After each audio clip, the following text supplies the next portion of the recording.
I'm Vanessa May. I'm based at the Sociology Department at the University of Manchester, and the title of my paper is Belonging from Afar, Nostalgia, Time and Memory. The overarching argument is that where in time people feel a sense of belonging is a very important part of belonging, but so far it's been under-researched.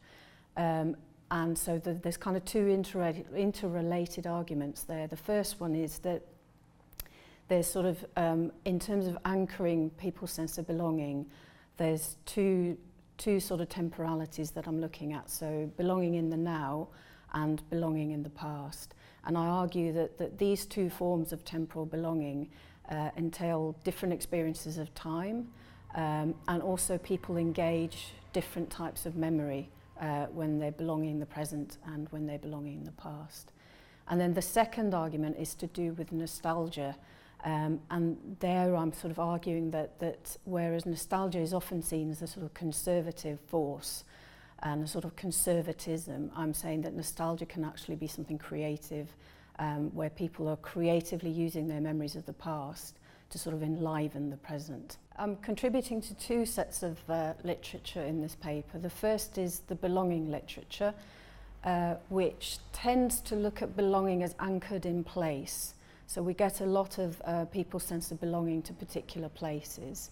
And although a lot of this research does look at change in people's sense of belonging, so for example, transnational migrants and how migrating from one country to another can lead to a sense of sort of losing your sense of belonging and then having to rebuild it in a new place. So while change is a part of the narrative of belonging in the sociological literature, time itself is very rarely looked at analytically, and especially there's not enough work yet on sort of how individual people experience time in relation to belonging and also where in time they anchor their sense of belonging. And the second literature that I'm contributing to is the literature on nostalgia.